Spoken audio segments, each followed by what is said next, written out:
to my channel. So today I'm going to do my beauty bag update. I feel like it's been centuries since I have filmed this and I don't know what I'm supposed to be talking about. It's my own video. It's my curated version of a lot of beauty banks and makeup rehab videos and everything, like wrap-ups. I don't know where to start with. I have hit a lot of pans this month. Most of them I've already spoken about. I really didn't do too much in August, and so September has really been a time for me to really get it back into my makeup and actually concentrate on what I'm doing in certain projects, and I actually have done a really good push. So in this video I'm going to talk about eyeshadow pans that I've hit this month, any empty like makeup empties that I have as well, which is not often, but I do actually have some for this month, any new items that have come into my collection, and some stats. I'm not going to do too many stats, just a couple of stats today. I'm also going to go through any of favorite items that I have used this month that I've really enjoyed, and I'm going to talk about some other stuff like what music have I been listening to, movies, TV shows, things like that, because I didn't last time and I feel like I have stuff to talk about. So anyway, if you're interested in all of that, obviously stay tuned and let's go. So let's start with the eyeshadow pans. I actually have finished an eyeshadow as well, so this is a spoiler for my Pan That palette. I did end up finishing this one here in the last couple of weeks. So when I filmed my update, which wasn't too long ago, I just decided, you know what, I'm just going to break the outside because I was just not being able to get any more from this shade right here, which is called Good Karma. And then I started just using the rest of it. It was all crumbled up. I tried to push it down and I've ended up finishing it. So there's only a tiny bit left. Obviously you can go check out my update video and then you can see that there was only a little bit left. But I was done using that because I also rolled in a eyeshadow from my Pan Those Eyeshadows that is like a base shade for me. And so I didn't want two of them. So anyway, I finished an eyeshadow this month, which is really exciting. And obviously a spoiler for my Pan That palette, which is the Urban Decay Stone Vibes. But I wanted to get it out of the way. So that one there is done and very exciting. I also hit pan in the shade here. So this one I've already spoken about. This is the Gloss God What's Your Power? And I hit pan in this shade called Brilliant. This is currently in my project level up. So I need to hit 4 more pans in this palette, which is kind of crazy. But I'm going to try to do it. I also hit pan, this seemed like a long time ago, but it was in September. I hit pan in one of my Colourpop singles. It is the Billie Jean from the Blue Moon. Yes, Blue Moon, and it is right here. So I actually hit pan in this one a few weeks ago and obviously filmed my Pan Those Eyeshadows update and updated you on it, but I did hit pan like really early in September on that one. So that one is also one that I've hit pan on that I could just completely forgot about. So this is another one where I hit pan in it and then I spoke about it in my Pan Those Eyeshadows. Again, this was right at the beginning of September. This is the Geos from What's Up Beauty and I hit pan in the shade Citrine. So that one is fun. If I already spoke about some of these, then I'm sorry that my timeline is off. I'm trying to get back into being like organized with these updates. It's just been a really crazy month. Not only like in terms of work crazy, but just like personal life. It has been like one of the roughest months we've had this year, like if not the roughest. So if my mind has been very scattered with when I hit pan in some of these shades, I'm sorry. I think it was all this month. Anyway, another one is this one. This was also my Pan Those Eyeshadows. This is Dancing in the Sky from Gloss Gods, and it is the shade Bucket List. So it's this one right here. Beautiful, gorgeous shade. I love this palette. I wish they would bring it back. I had a look at their spoilers, like their mystery, like their Secret Santa mystery box. I was going to buy it, but then I saw that you could look at the spoilers because I have quite a lot of palettes from Gloss Gods now on other products. And I honestly didn't want to spend, I think it's like 170 euros or something. It's like a really expensive amount on their mystery bag. You do get 13 brand new full-size products, which I'm very excited about. But then when I looked at like the spoilers, I mean, obviously you can go check it out. I'll link it in my store. I do get a slight commission if you do buy stuff in my Gloss God store, but I don't know what these products are going to be like. So I kind of feel bad about like talking about it, and I haven't gone and purchased it because I did see a lot of their like new items are brushes, like eyeshadow brushes, which is fine. And also they are bringing a new palette back, which is the Vintage Glam, and I already have that palette, so I just didn't want to buy it. I looked at all the spoilers and I was like, it doesn't seem exciting to me. The new items that they are bringing in, I think there's like some gorgeous like single shadow. I don't know what, I can't recall, but there are definitely items that they don't have on the website now that you can buy individually. So I think once the promo is all done with the Secret Santa mystery bag, if they still have it on the website, I might go and pick out whatever new products they have. But I was really hoping, like the reason I'm talking about this, I was really hoping that they would actually bring this palette back because I feel like this is a fan favorite. I don't see many people talking about the Vintage Glam. Let me show you what the Vintage Glam is. So I love this palette, don't get me wrong. This is really, really stunning, really, really romantic and beautiful. And it's actually kind of cool that they're bringing this back. So anyone who is buying that mystery bundle will get this palette, which is really exciting. I'm sorry, I'm spoiling everything. I don't mean to spoil. I should have put a spoiler in front. But I was really hoping that they would do this because I honestly feel like this is stunning. Now, I know not everybody wants like an all shimmer palette, but this is like so beautiful. But anyway, enough about that, me just going on a tangent there. I hit pan in that bucket list, so that was another pan that I hit. There is also one more. This is another spoiler for my Pan That palette in order, but I have hit pan in this really dark shimmery green. I used it as a liner for about a week straight because I just wanted to get it out of the way. And so the pan looks really, really ugly in my opinion because it looks like it's forced because I have been using a very thin pencil brush. It's a shade called Wit and it's right here. I don't even think you can see the pan because honestly the pan looks all dirty. But I swear to you that is a pan right there. I used it as a liner. Honestly, it looked kind of ugly every time I used it as a liner. I'm so happy that this shadow is now out.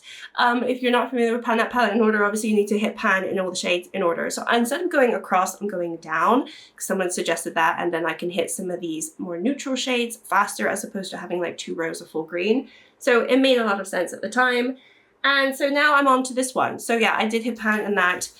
Wasn't the most fun experience, honestly, using that shade, but it's done now, so whatever. But again, that's another spoiler. So I completely spoiled my Pan That palette and Pan That palette in order for the upcoming month. So I'm hoping maybe I can get some more progress on each of the palettes before I have to film that, because otherwise it's just going to be like, yeah, we saw this. But anyway, not everybody watches this video, so.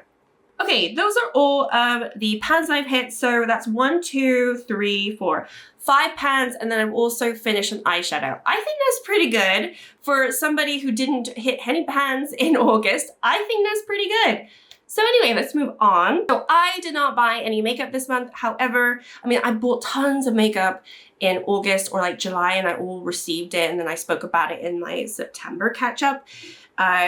Not my September, my August catch-up, which I think I released. I don't know when I released it, but I did end up getting some new items from What's Up Beauty. So these ones were kindly sent to me, and I'm very, very happy that they did. So I got the new Positivity Primer that they just released in the middle of August. I do have a video testing this out.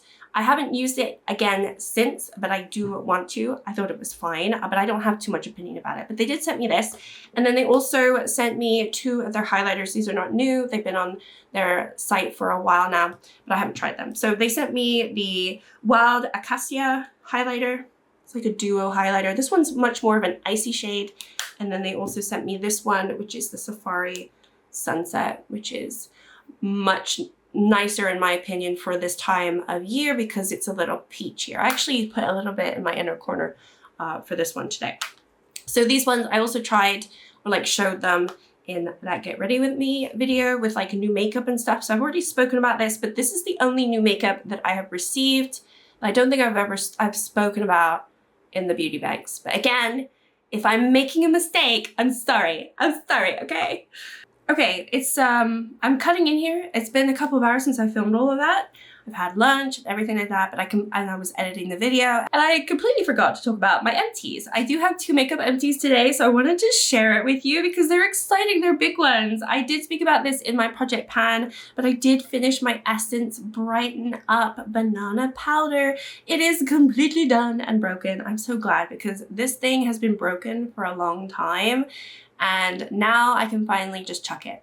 I can chuck it. It is all done. I'm very, very excited to finish a big full size item. And then I also finished this, which was not in a project pan, but this is my Benefit Precisely My Brow little mini pen, and it's got nothing left. So this one is done. I would definitely get another one of these. I think I got this free or in a beauty box. I don't know. I did not pay for this, but obviously somehow I paid for it. I don't know how I got it. I can't remember, but I would definitely buy it because I actually really, really liked it. And I used an ABH little mini pen, and since I've used it, it's been about a week. I've completely lost it. I have no idea where it is. So I actually don't have any more like brow pens. And if I'm gonna do anything with my brows, it's gonna be with a brow pen. So I think I'm gonna have to buy a brow pen, unfortunately. So you might see one for next month. I don't know. But anyway, I wanted to jump in here, obviously go back to editing, but you'll see past Gabby now, jump back in. Okay, thanks. Let's talk about favorite items of mine this month. I have 2 items I really, really enjoyed. So this is not to say that I don't enjoy the other makeup that I've been using this month, but I feel like these ones I've just wanted to use every single time, and I haven't needed to necessarily because they're not in projects. I did pull them from my Shop My Stash, but honestly, I could pull anything other than my Shop My Stash to do my makeup. I don't have to use these items, but I wanted to, and I just really enjoyed them. So the first one is the Super Stay Skin Tint from Maybelline. I love this. I think it's such a beautiful formula, and I really want to get a shade that's gonna work for me in the winter because this is not gonna work for me in the winter. It worked for me in the summer, and I can kind of get away with it at the moment, but it's not gonna work with me for a month time. So this is beautiful. I really like this. This is the shade 21, so it's definitely a summer shade for me. I need to get a lighter tone. They just don't have them in store, so I might have to get it online. However, before I do that, I'm not going to because I do have a lot of foundation. So it's on my mind, my register. It's in the list of items that I like, and I'll try to remember to get it if at a point I need foundation. Or maybe I'm weak and I'm doing an order and I'll throw this in if I can find a shade that's going to work for me. I don't actually know which shade will work for me in the winter, so that's another thing where I'm not entirely sure. It would be like a guess, but I really love this. I think it goes on the skin really lovely. It has a luminous glow, but it says it's a skin tint, but I do actually feel like it has coverage. So anyway, I really like this. Another one that I really like, and these are like affordable, so obviously I don't think Maybelline is cruelty-free. I know other people just stay away from non-cruelty-free brands, which is absolutely fine. Don't think they're cruelty-free, so that's a shame. This one is from e.l.f. This was recommended to me a while back from somebody, and I finally picked it up a couple months ago, and I've been using it quite a lot actually this last month, and I've been really, really, really enjoying it. It's the Halo Glow Setting Powder. I just really love this. I think it looks really nice. I've had issues with my under eyes. I still have bags under my eyes. It is what it is. I've always had that even since I was like 20. I've always had like bags under my eyes. I think it's just a genetic thing. But obviously as I get older, it's getting a little worse. So I want to find something that's going to not make my under eyes look super cakey. And I feel like this is light enough that it really does help. Doesn't make them flawless because I don't think anything will unless I, put an AI filter on my videos, which I'm not going to do. But that's real life. Real life people have wrinkles, they have bags, they have whatever else, right? I still think this is beautiful. I think it looks nice in person as well as on camera. So if you haven't tried it, it's very affordable too. I would highly recommend it. So these are like my 2 favorites that I've been working on this month. Okay, just quickly on some makeup stats, although really I'm not going to go through like my regular stats because they haven't really changed. Like the Urban Decay Stone Vibes is still the palette that I've used the most, like in terms of like quantity usage. And then also the other 2 are still the same because they were my project level up. So I feel like I'm going to wait a little bit before I include some more stats when they change and shift because I think that'll be a little bit more interesting. But I do have like my pan total. So it actually has dropped down. So my total pans among all my collection, like in terms of eyeshadow pans, is 87. It was in the 90s. I think it was up to 91. But I did end up decluttering some palettes and I did not keep all the shades that I had hit pan on. And the ones that I did keep that I had hit pan on, I actually repressed them in the last video that I just posted if you wanted to watch that. And so I lost the pan. So they no longer have pan, and I will have to re-pan them. If that makes sense. So anyway, my pans are 87. So my pan percentage has gone down a little bit because obviously, yes, I decluttered items and so it went down, but then I got a load of eyeshadow palettes and that I spoke about in my last video at the end of August. So my numbers are like fluctuating all the time. Anyway, my pan percentage is 7.78%. It was in the 8 range. So it hasn't gone down too much, but it has gone down a little bit. I don't really care too much about that, but I know a lot of people like to know where your pan percentage is. So if I could get to 10%, that would be pretty cool. I honestly just feel like as long as I use eyeshadow that I have in my collection and I enjoy it still, then I'm good. I don't need to force it. All right, let's look at some movies that I have been watching. I'm not going to talk about makeup anymore, so if you don't care, you can click off. So I didn't talk about any movies that I also watched in August, so let's just go through, because there's not too many, but there's a few that I want to like shout out that I've seen. So we watched The Black Phone with, what's his name? Oh my God, I always forget their names. I used to know all this. Ethan Hawke. I kind of liked it. I think they're making a second movie, so I would be intrigued to know like how that will work because of what happened in the first movie. But I kind of liked it, although I did give it a 2.5. So I liked it, but I still felt like it wasn't like amazing.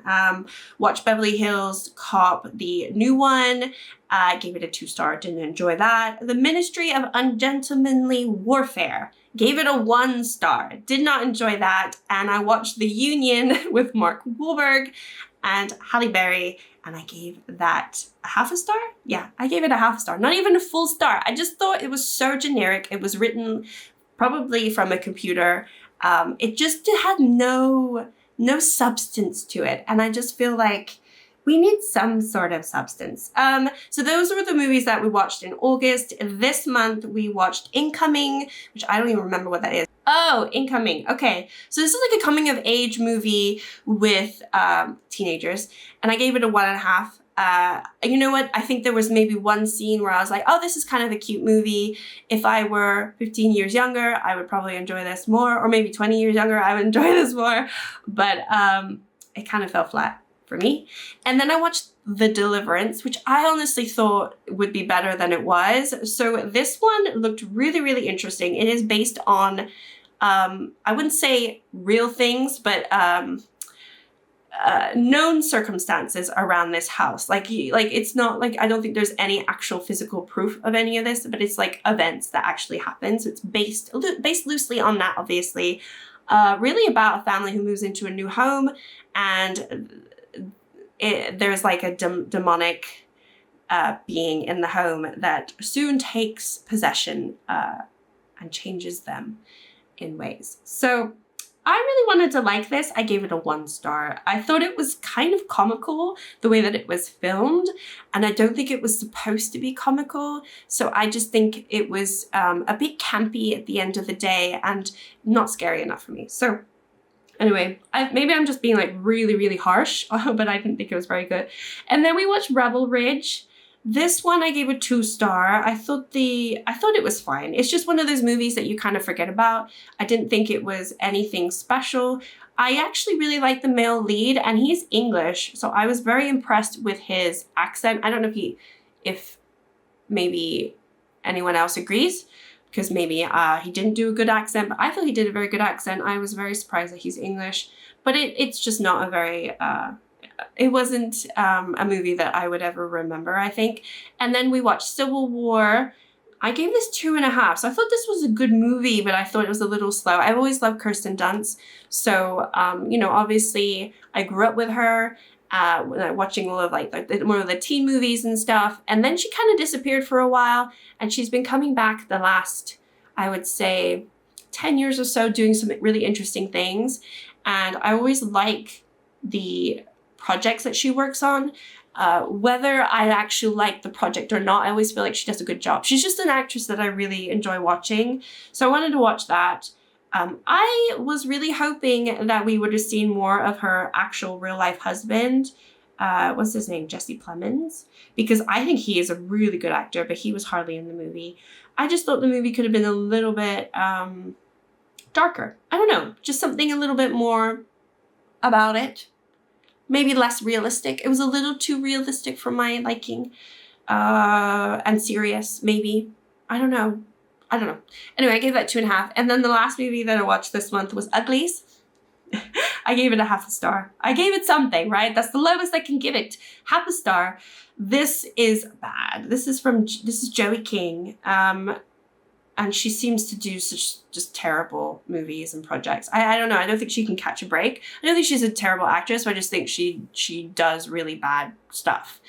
But maybe she is bad, I don't know. But I think this is based on a book. I've never read the book. It's like a series of books that were released like 20 years ago, maybe 15 years ago, before like Hunger Games and stuff. So it must have been like 20 years ago.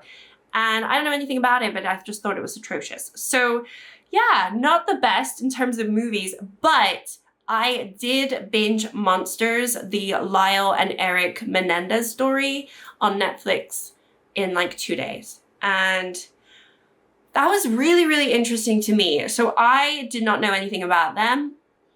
I don't know where, I was very young in the 90s. So, 90s was basically I was under 10 years old. So, I knew of the O.J. Simpson case, obviously, because everybody spoke about that. But this was just a little before that. And I just didn't know anything about it. And I since had never known anything about it until obviously the Netflix show came out. So I thought that was really interesting. I don't know either way really what happened, but I thought the acting was really good. So if you're gonna watch something like that, if you're into like true crime, if you're into watching shows where they show courtrooms and things, and also 80s, 90s vibes, and it obviously has very dark themes, and this is real life people and the situation that happened in really horrible circumstances. But it's one of those things where you don't know the truth. So you go into it, and I think the show did a decent job where they kind of show you one side of the truth and they show you the other side of it.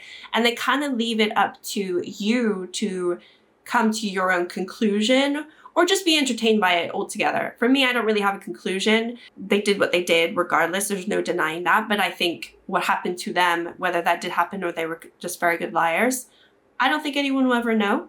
And it's not, it's sad if it's true. And it's also very deeply disturbing if they were such good liars. I don't know. But anyway, I thought the acting was so good. And there was this one episode where the whole episode is just one long take. There are literally no cuts for like 30 minutes or so. And very, very good acting. Was really, really into that. So I really enjoyed that. That was the best thing I watched. I'd definitely give it a 5 out of 5 if I could rate it. Not really towards like the subject matter, but just like the actual craft of the people in the show. I thought they did a very good job. That's it in terms of what I've watched this month. And music-wise, not very interesting, I have to say. I did write them down, actually, because I always forget. So the top 3 artists of the month so far, I haven't really listened to too much, but I listened to Sam Hazelwood, I think, for the first time. Couldn't tell you any of his songs, but somehow he's my #1 artist. So he's at the top. Noah Khan, #2. And then I've got Ike Dweck. I don't know how you say that either. So there's 2 little random ones. I guess I just listened to some different music this month, just trying to like broaden my artists a little bit. However, my top track is actually Sino Estas. So this is I think it's a Brazilian artist, but it's played all around Portugal, always on the radio, and I love it. And I just kept forgetting to actually get the artist's name. So I finally got his name and I've put it in my Spotify and I've liked it. So like it's going to pop up for me. And the artist is Inigo Quintero.